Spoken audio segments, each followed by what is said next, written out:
Hello guys, നമുക്ക് ഏത്തയ്ക്കാപ്പം ഇടാൻ പോവുകയാണ്.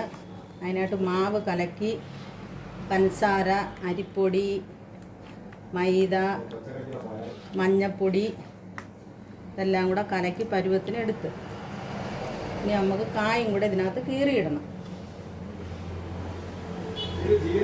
നമ്മൾ ജീരകവും കൂടെ ഇട്ട് കൊടുക്കുകയാണ്.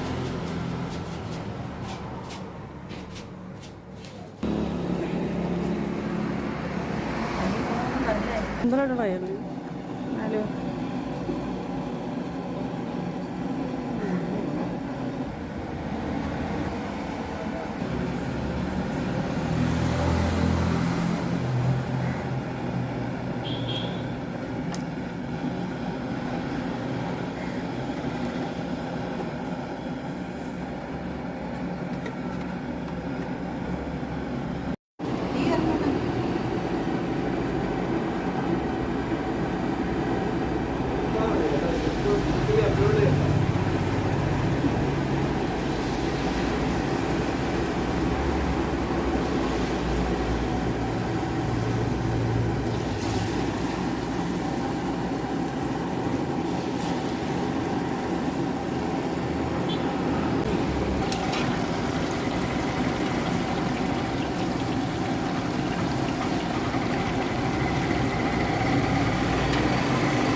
ഏത്തയ്ക്ക പോയിട്ടത് കണ്ടല്ലെല്ലാവരും ഇഷ്ടമായ ലൈക്ക് ചെയ്യുക, ഷെയർ ചെയ്യുക, സബ്സ്ക്രൈബ് ചെയ്യുക.